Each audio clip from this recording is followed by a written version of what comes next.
Ahok itu secara hukum pernah dipidana. Diakui atau tidak, walaupun memang pidananya penistaan agama. Itu menjadi catatan penting bagi bangsa ini. Kita tidak pernah nyinyir dengan Pak Ahok, dengan siapapun ketika dia mampu. Tapi kalau kita melihat track recordnya gitu kan, lihat pertimbangan secara profesional, kemampuan, itu masih banyak yang lain begitu. Untuk para pendukung Ahok, saya ingatkan, Anda harus membuka hati. Jangan cuma menerima ini jagoannya harus jadi, padahal tidak tahu sebetulnya orang ini bermasalah. Ya, coba buka hati, dan saya sudah sampaikan berkali-kali juga, saya menulis buku di 2017 dan sudah melaporkan kasus Ahok itu minimal ada 8 ke KPK tanggal 17 Juli 2017. Baik. Tapi oleh KPK itu tidak pernah diperhatikan. Kita harus melihat sosok pemimpin yang sesuai dengan zamannya dan sosok pemimpin yang sesuai dengan tingkat amanah yang diemban oleh dia gitu. Artinya bukan hanya masalah kompetensi, bukan hanya masalah kemampuan manajerial gitu. Tetapi kita punya budaya bangsa, kita punya tata krama, kita juga sangat mempertimbangkan bangsa yang penuh kesantunan. Jadi di samping ada kompetensi manajerial, saya kira pemimpin Indonesia perlu mempertimbangkan kearifan lokal gitu. Kalau bicara soal hukum dan keadilan, kalau yang mengadili itu seperti KPK adalah lembaga yang memang ingin melindungi Ahok, maka alasan keputusan pengadilan itu bisa saja dibuat. Sementara dalam laporan BPK itu sudah nyata-nyata ada kerugian negara, ada pelanggaran hukum dan peraturan-peraturan. Nah, Anda mau percaya mana kalau KPK-nya sendiri sudah bermasalah dan memberikan alasan yang tidak masuk akal? Jadi artinya jawaban saya ya memang ini sangat tidak layak untuk diangkat menjadi pimpinan BUMN itu, apakah sebagai direksi atau komisaris.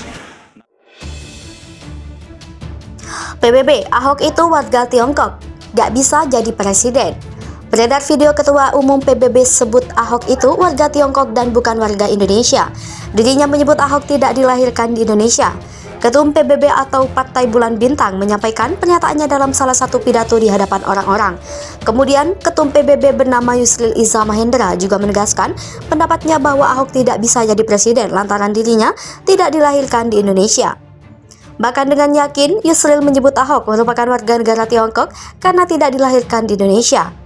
Kenapa Ahok tidak bisa? Karena Ahok tidak lahir sebagai warga negara Indonesia, ujar Yusril Iza Mahendra menjelaskan. Bahkan dengan yakin Yusril menyebut Ahok merupakan warga negara Tiongkok karena tidak dilahirkan di Indonesia. Kami tahu persis, bisa dicek datanya di catatan sipil. Bapak Ahok Chung Kin Nam, warga negara Tiongkok, ujar Yusril dalam video tersebut. Dan ketika ada penentuan kewarganegaraan pada tahun 1962, Chung Kin Nam memilih warga negara RRT Republik Rakyat Tiongkok, ujar Yusril menegaskan.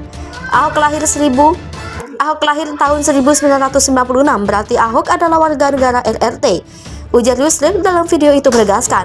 Video itu dibagikan oleh akun Twitter @kaklangit sebagaimana dilansir terkini.id pada Kamis 7 Juli 2022. Dalam video itu, Yusril juga menceritakan bahwa dirinya merupakan orang satu kampung dengan Ahok. Saya orang satu kampung bersama Ahok. Kalau saya ngomong sama Ahok, jarang-jarang pakai bahasa Indonesia. Saya pasti pakai bahasa Cina, ujar Yusril melanjutkan. Saya sekolah Cina jadi alhamdulillah sampai sekarang masih bisa ngomong Cina, ujar Ketum PBB menceritakan. Pegiat media sosial Helmi Felis menanggapi berita di salah satu media yang memberitakan soal kewarganegaraan Basuki Cahayapurnama atau Ahok yang diungkap oleh Ketua Umum Partai Bulan Bintang Yusril Iza Mahendra, yang mana Ahok baru jadi warga negara Indonesia di usia 20 tahun. Helmi pun menanggapi berita soal kewarganegaraan Ahok tersebut dengan menuliskan, bahaya ini orang, bisa bangkrut Indonesia. Helmi juga memposting status dari media TV One News lewat akun Twitternya @TV1News yang menuliskan judul berita soal kewarganegaraan Ahok, Yusril Iza, Ahok baru jadi warga negara Indonesia di usia 20 tahun disertai link dari berita tersebut. Hal ini Helmi sampaikan di akun media sosial Twitternya @helmifelis sebagaimana terlihat pada hari Senin 4 Juli 2022. Dilansir dari tv1news.com dengan judul berita soal kewarganegaraan Ahok, Yusril Iza, Ahok baru jadi warga negara Indonesia di usia 20 tahun yang terbit 3 Juli 2022. Ramai di jagat maya yang membahas soal kewarganegaraan Basuki Cahayapurnama atau Ahok setelah sebuah video viral di media sosial yang diunggah oleh akun @bangfen165 31 Mei 2022 lalu. Video tersebut merupakan potongan video lama yang menampilkan mantan Menteri Sekretariat Negara Indonesia Yusril Iza Mahendra yang membahas tentang kewarganegaraan Ahok. Dalam tayangan video tersebut, Yusril mengatakan bahwa dirinya sekampung dengan mantan Gubernur DKI Jakarta tersebut, yaitu di Belitung. Yusril juga menceritakan bahwa ketika ia mengobrol dengan Ahok, keduanya lebih sering menggunakan bahasa Mandarin seperti yang diketahui Ahok mempunyai darah Tionghoa. Alasan keduanya menggunakan bahasa Mandarin adalah karena Ahok saat itu bukan merupakan warga negara Indonesia, karena sang ayah Jong Kim Nam berkewarganegaraan Tiongkok.